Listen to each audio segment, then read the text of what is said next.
Okay, so just a quick short tutorial on how to sync and how the syncing process works.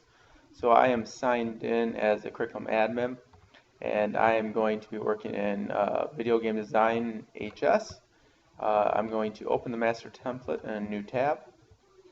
I'm going to come in here, and it looks like everything is unlocked, which is what Tyler wanted. The one thing that looks like keeps happening is when you're making the pre-assessments, it looks like we're clicking on summative, and so I'm going to move this to pre-assessment. It's going to take me just a minute, so I'm going to pause the video. Okay, so I moved the summative to the benchmark. If I'm wrong on that, let me know and I'll move it back. But this is still the master template, and before we can sync, we need to go to the teacher template. I'm going to edit the teacher template. And what happens with syncing is syncing recognizes either new lessons or new units. So it goes down to the lesson level. But if you have a lesson or unit that already has that title name in there, it's not going to recognize that, and therefore it won't sync. So what we need to do is delete the two units that we wanted to get out of there. Make sure nothing else is there. Alright, so I have both pre-test and post-test deleted. And again, this is the teacher template. I'm now going to jump over to the master template, and I'm going to sync. I select the teacher template I want to sync to, sync changes, and I get this little nullable object must have a value that should say syncing was successful. This has happened once or twice to me. Typically what I find is if I go to the course and hit refresh, it does sync. And it has synced here, and I'm not exactly sure why we'll get that, but I'll bring that to Jeff's attention. It's out of order, so I'm going to move the pre-test up, move the post-test down, and then I'm going to make sure by going to preview that it's in the right order. And it looks like here on the preview that we got all our units in the correct order, so we should be good to go.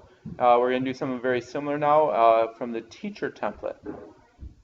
So I'm going to come down here, and I'm still signed in as curriculum administrator, and typically I would prefer to go right from the teacher course only because we haven't tested this feature all the way out. I know it works, but sometimes it may have caused a duplication of an issue. Duplication can always be fixed. We're going to give it a try. So I'm going to open up the student course, and I'm going to repeat the same process that we did to the teacher course. I'm going to delete, and I'm going to delete again. And again, you can tell it's a student course because of the title there, and you can also see who the teacher is right here. So we got our 3 units left. Now I'm going to go back to the teacher template, and this is the teacher template we just synced to, so we know it's all good to go. And go to sync changes, and I'm going to select that student course. And here's where we get that success button. Seems to work really well from teacher to student. Maybe it's a little bug going from curriculum admin to teacher, but it is syncing regardless. And I'm going to go back to the student course and refresh.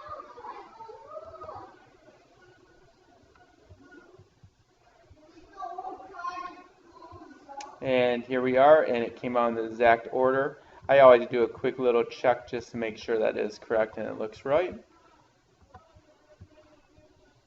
And drop-down menu shows pre-test, post-test, everything is there. If you want to make sure the test is looking right, you can always select View Pretest, and you get your pretest there, and it says formative, and it says where it's been assigned to, and then it has this one question. So that is syncing in a nutshell. Sorry it was a little bit longer video than I was hoping for, but let me know if you have questions and that kind of stuff, or if you think logic has to work differently. Right now this is kind of where we're at, but we will continue to make syncing even better.